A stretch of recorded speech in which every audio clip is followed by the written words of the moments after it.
Olá, seja bem-vindo mais uma vez ao nosso Café Teológico, aqui pela Rede Evangelizar de Comunicação.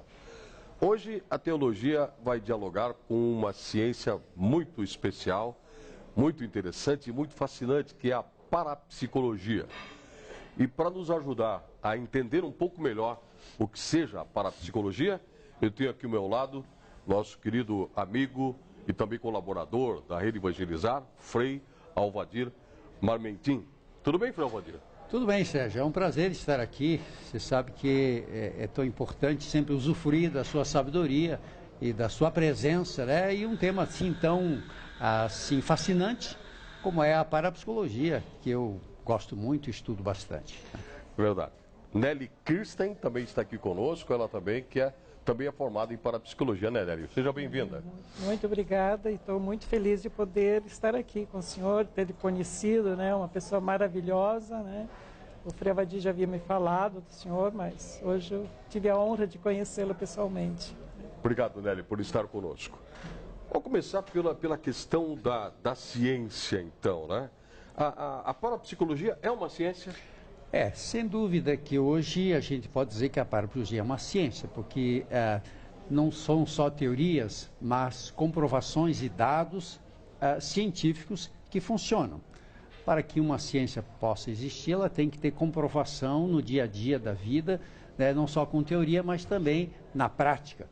Então eu, pela minha experiência, já de há muitos anos, sou um grande estudioso da parapsicologia, eu vejo que realmente, na minha opinião, eu como sacerdote, porque eu fiz psicologia e parapsicologia, eu vejo que a parapsicologia me dá muito mais insights do que a própria psicologia, né? Então, por outro lado, Nelly, me parece que a parapsicologia também tem um caráter terapêutico muito importante, né? Que é a parte que você realmente trabalha. Com certeza, eu sou parapsicóloga clínica e sou terapeuta, né? Porque a parapsicologia ela vai sempre buscar as causas dos conflitos das pessoas, que geralmente estão no inconsciente ou no subconsciente, como nós costumamos chamar, né? Então, a parapsicologia se propõe sempre a ir buscar no inconsciente, no subconsciente das pessoas, a causa, a raiz profunda dos conflitos, seja lá depressão, fobias, medos, pânico, inseguranças mil que o ser humano vive, né? E a parapsicologia, então, busca isso muitas vezes no ventre materno, no período de gestação, onde começa, na realidade, o ser humano, a vida do ser humano, né? Então, é muito importante a gente conhecer como esse ser humano foi gerado, né? Como é que foram esses 9 meses que ele passou lá no ventre materno, essa mãe desejou esse ser, esse novo ser, essa mãe programou uma gravidez ou veio por acaso. Tudo isso vai fazer a grande diferença na vida do ser humano depois de adulto, né?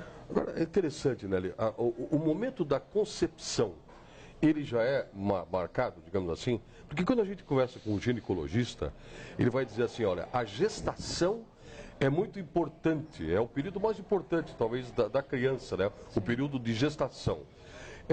Mas, digamos, se tratar de um estupro, de um ato de violência sexual, isso pode afetar já a vida dessa pessoa? E muito, e muito. Nós poderíamos citar casos, assim, de pessoas que eu já atendi, que foram frutos de um estupro, né? Essa pessoa vai ter complicações sérias, principalmente na área sexual, né? Vai ser uma pessoa revoltada, raivosa, né? Insegura de tudo que é jeito, ansiosa, que está ligado na mãe, né? O feto é uma vida só com a mãe. E por que é tão importante esse período de gestação? Eu comparo assim com uma casa. Se uma casa não tiver fundamentos firmes, profundamente enraizados, e qualquer ventinho derruba, né?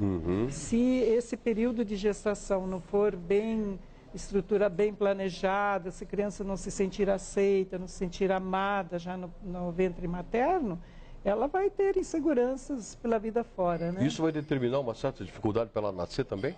Com certeza, né? O processo de nascimento é uma outra etapa fundamental na vida do ser humano. Porque nascer é um ato da vontade também, né? Sim, é um ato da vontade e é o primeiro esforço que o ser humano faz para vir ao mundo, né? Sim. Se esse esforço for uma coisa natural, nascer é bonito, né? Nascer é uma coisa linda. Então, se for vamos dizer, um nascimento normal, um parto normal, sem grandes complicações, essa criança já vai ter gravado no subconsciente dela que a vida é bonita, que a vida é linda, né? Mas se por mil e um motivos há lá dificuldades na hora do nascimento, de repente tem que ter uma intervenção cirúrgica de última hora, uma cesárea de última hora, isso tudo vai refletir na mente dessa criança que está para nascer, né? Perfeitamente. Frei Alvadir, na outra ponta aqui, por exemplo, o senhor trabalhou muito na Igreja dos Capuchinhos das Mercês, sim, com grupos de entreajuda. Sim. Né? Nessas questões todas, quando essas pessoas aparecem com esses problemas, um parapsicólogo e um sacerdote, como é o caso do Frei, consegue perceber nessa ponta esses fenômenos que podem ter começado lá na vida intrauterina? Exato, porque, veja, o nosso subconsciente pode ser acessado, né? Então, dependendo daquilo que a pessoa está apresentando como problema, nós temos condições de, analisando as programações de vida intrauterina, perceber onde começou.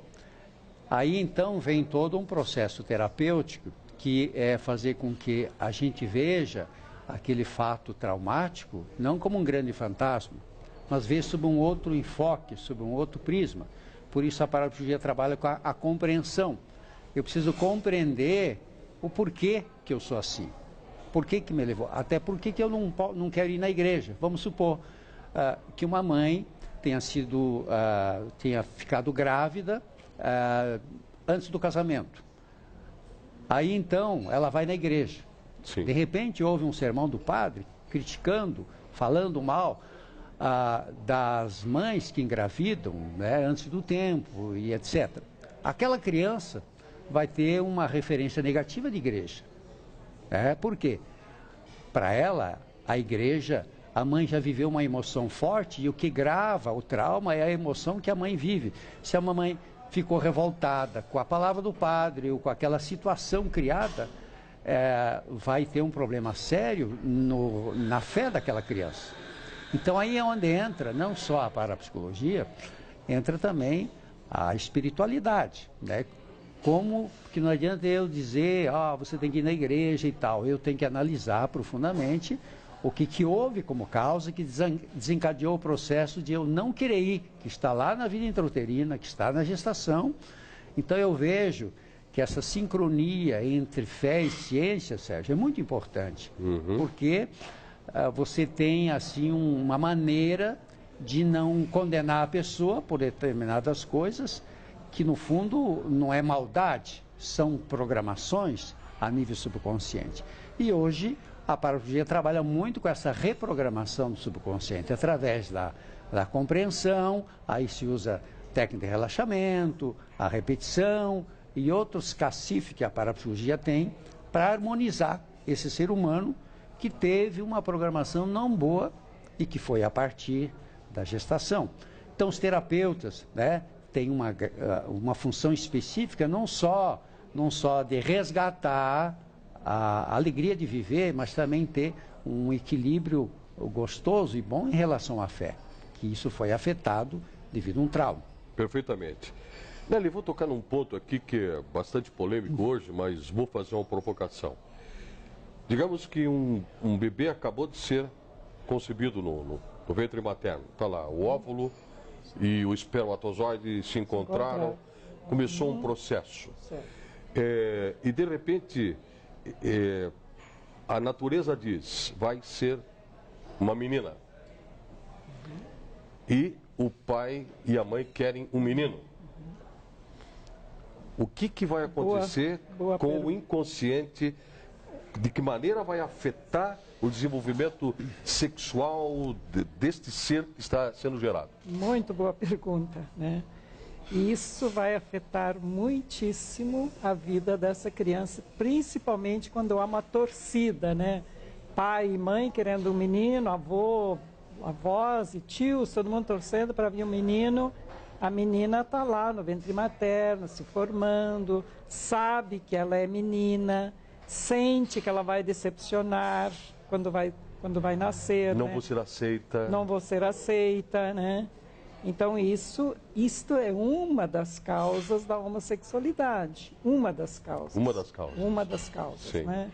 Mas em geral, isso nós estudamos muito, né? Essa questão da sexualidade, né? De ser esperado menina e vir de outro sexo.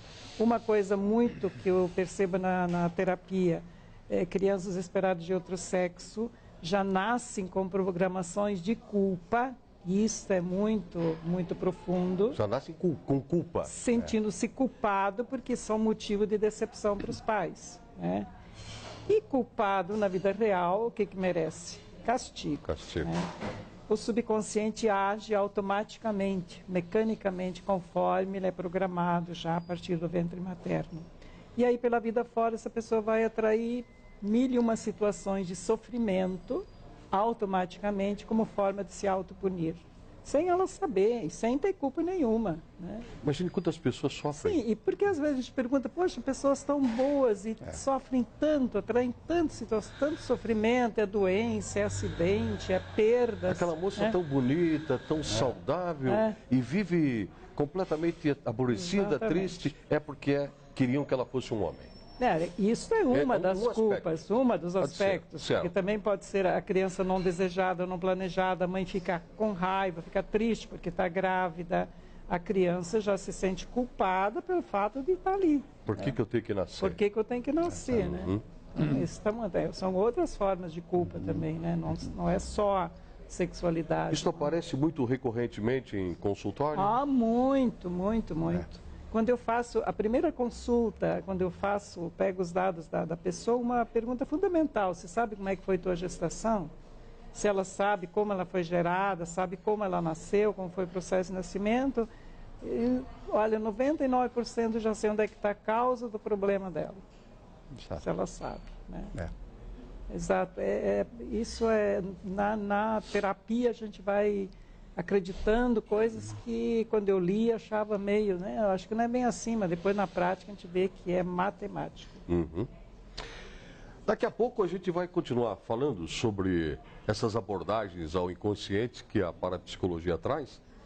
E também vamos abordar a questão dos fenômenos e de que forma, por exemplo, a religião e a ciência, como disse o Frei Alvadir, podem andar nessa combinação. Por exemplo, a questão da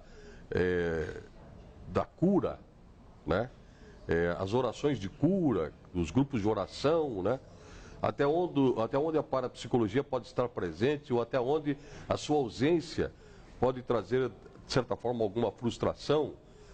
Vamos aprofundar um pouco mais esse assunto no nosso próximo segmento, depois de um breve cafezinho. O Café Teológico volta já.